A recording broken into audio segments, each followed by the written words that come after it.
Indian GDP के rate जितने नीचे गए हैं पैंडेमिक में, उसका इफेक्ट पूरे देश को आज नहीं तो कल फेस करना ही पड़ेगा।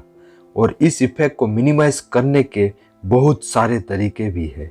सरकार ने अलग अलग स्टेप्स लिए हैं ताकि देश की इकोनॉमी फिर से ग्रोथ के रास्ते पे चल पड़े। फिलहाल फाइनेंशियल ईयर 20 में इंडिया का इकोनॉमिक ग्रोथ 8% के आसपास है। सरकार के बहुत सारे डिसीजन में से एक है PSU यानी पब्लिक सर्विस अंडरटेकिंग वाले कंपनीज को डिसइन्वेस्टमेंट करना, यानी उसको कॉर्पोरेट्स और फॉरेन इन्वेस्टरों को बेच देना। अब ये एक कंट्रोवर्शियल स्टेप्स है क्योंकि PSU की वजह से देश के एक वर्किंग क्लास को जॉब सिक्योरिटी, अच्छी सर्विस, पेंशन जैसी सुविधा रहती है।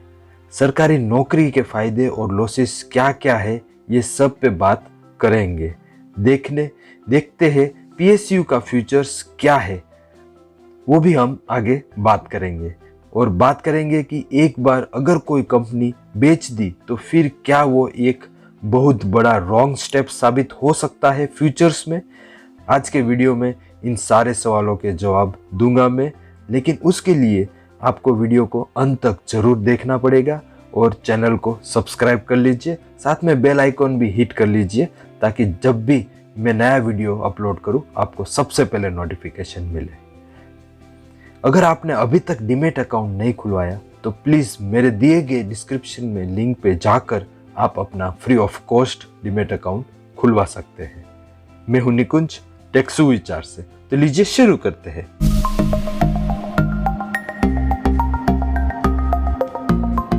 PSU क्या है? पब्लिक सर्विस अंडरटेकिंग ऐसी कंपनीज है जो स्टेट या सेंट्रल गवर्नमेंट ओन्ड है। तो PSU कंपनीज में से कुछ है BHEL, HAL, ONGC, HP, BP, SPI etcetera. इनके अलग अलग सेक्टर है, जैसे कि ऑयल है, कोई फाइनेंस में है, कोई मैन्युफैक्चरिंग में है, कोई हैवी इंजीनियरिंग में है या फिर कोई एयरफोर्स में है। इनमें से बहुत सारी कंपनीज स्टॉक मार्केट में लिस्टेड भी है। PSU का सबसे बड़ा फायदा यह है कि जब सरकार को देश के इंफ्रास्ट्रक्चर के बनाने के लिए कोई कंपनीज के साथ टाई अप करने की ज़रूरत पड़े, जैसे डिफेंस सेक्टर्स में अगर होम ग्रोन टैंक्स या एयरक्राफ्ट बनाना हो तो सरकार HAL या फिर इसरो के पास जाती है। इसका फ़ायदा यह है कि PSU को कॉन्ट्रैक्ट देने के देश का पैसा देश के अंदर ही रहता है और देश में एम्प्लॉयमेंट जनरेट होता है, यानी दोनों तरफ से गवर्नमेंट का ही फायदा है और देश का विश्वास भी बना रहता है। अब समझ लीजिए कि अगर देश के बाहर के किसी एंटरप्राइज को कोई बड़ा वर्क ऑर्डर का प्रोजेक्ट या कोई डॉक बनाने का कॉन्ट्रैक्ट दिया गया तो एम्प्लॉयमेंट का कुछ हिस्सा बाहर से आएगा, क्योंकि बाहर की कंपनी अपने एक्सपर्ट जो देश के पास नहीं होगी वो बाहर से आएगी, यानी कभी भी कुछ बिगड़े तो बाहर से एक्सपर्ट की मदद लेनी पड़ेगी, यानी रिकरिंग कॉस्ट ऑफ मेंटेनेंस इसको बोला जाता है। ऐसा है कि कुछ देश की मेजर हाईवेज के केस में जब भी आप गाड़ी को लेकर एक स्टेट से दूसरे शहर जाते हैं तब आपको हाईवे पर 500 से 1000 का टोल देना पड़ता है। ये इसलिए होता है कि देश की सरकार के पास हाईवे बनाने का पैसा नहीं था। उन्होंने फॉरेन कंपनीज को बोला कि आप पैसा लगाओ और रोड बना दो, बदले में टोल ले जाना। अब ये टोल भी ले रहे हैं और कॉस्ट बढ़ रही है और टोल कभी भी ख़त्म होगा ऐसा बिल्कुल आगे आने वाले दिनों में लगता नहीं है। यानी हमेशा के लिए आप अपने देश में रोड यूज़ करने के लिए आपको पैसा भरना पड़ेगा। क्या ये काम बिना टोल के नहीं हो सकता था? देश के कंपनीज को टेंडर नहीं दिया जा सकता था? ये एक दूसरा वीडियो में मैं आपको बताऊंगा। लेकिन अब वापस हम आते हैं PSU के बारे में। अगर ये बात आपको अच्छी लगती है तो प्लीज़ लाइक, शेयर और कमेंट जरूर कीजिए।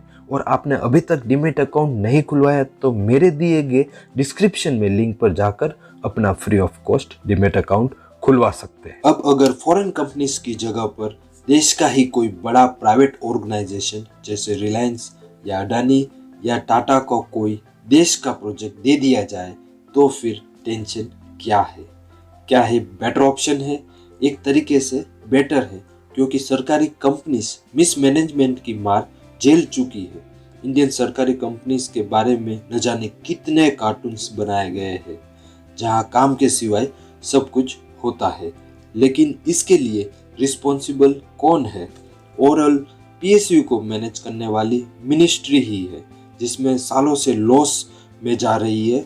पीएसयू को रिवाइव करने के लिए कुछ नया तरीका भी नहीं ढूंढा गया है, वर्क कल्चर डेवलपमेंट नहीं किया गया है, ब्राइब करने का कल्चर भी खुलेआम चालू था कुछ दिनों पहले। अगर ये बात आपको खटकती है या फिर इसके बारे में कुछ बोलना चाहते हैं तो प्लीज़ मुझे कमेंट बॉक्स में कमेंट करके बताइए।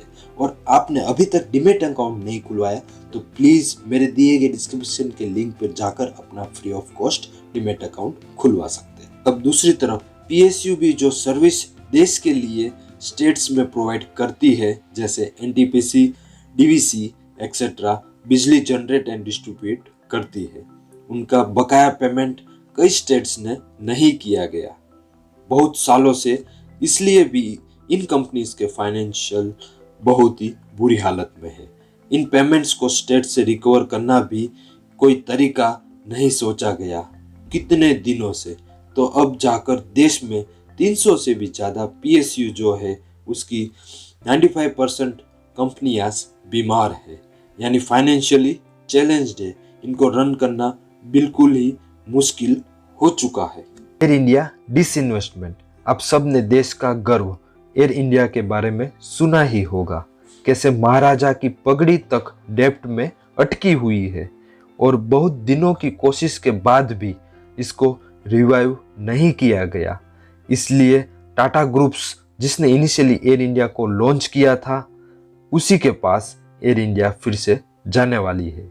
ये एक अच्छा डिसीजन है, क्योंकि सालों से देश का सरकारी ऑफिसर और लीडर एयर इंडिया में फ्री का बिजनेस ट्रैवल कर कर के उसकी हालत बिगाड़ चुके हैं। कॉरपोरेट्स के हाथों में गई तो एटलीस्ट गवर्नेंस ठीक से होगा, बैलेंस शीट ठीक से मेंटेन होगा और फ्री राइड्स मिलना बंद होगा। इसके लिए जो लोग एयर इंडिया गया बोल के रो रहे हैं, उनका डाउट सही नहीं है। लेकिन क्या हर कोई एक इकोनॉमी जो लॉस में है उसको डिसइन्वेस्टमेंट करना या बेच देना ठीक होगा? प्लीज़ मुझे कमेंट बॉक्स में कमेंट करके बताइए। भेल भारत पेट्रोलियम प्राइवेटाइजेशन इकोनॉमी की मार से जूझने के लिए इंडियन गवर्नमेंट के अपने 2020 बजट्स में 2.1 ट्रिलियन रुपीस रेज करने का टारगेट लिया था प्राइवेटाइजेशन के जरिए। अब ये टारगेट पूरा करने के लिए भेल, बीपी जैसे कंपनीज को बेचने का प्लान किया गया था। इसको छोड़कर नीति आयोग ने भी एक लिस्ट बना ही है, जिसमें बीमारू पीएससी को बेच देने के प्लान किया गया है और कुछ लॉस में चल रही पीएसयू को प्राइवेटाइजेशन कर दिया जाएगा और एयर इंडिया की तरह, जैसे आपने देखा। इसी बीच भेल का Q3 2020 का रिजल्ट आया है, जिसमें उन्होंने 217 करोड़ का लॉस दिखाया है। एक साल पहले क्वार्टर में 160 करोड़ का प्रॉफिट था। ये कोई बड़ी बात नहीं है। पेंडेमिक की वजह से सब इंडस्ट्रीज को लॉस का सामना करना पड़ा है। स्पेशली हैवी मशीनरीज वाली कंपनीज को ज़्यादा लॉस फेस करना पड़ेगा। लेकिन गवर्नमेंट ने डिसाइड किया है भेल को प्राइवेटाइजेशन करना ही होगा। भारत पेट्रोलियम को भी प्राइवेटाइजेशन किया जाने के बारे में बात चल रही है। एनटीपीसी, डीवीसी जैसे पावर प्रोडक्शन कंपनीज भी शायद प्राइवेट होने के लाइन में है। इसका direct impact price and employment पर होगा।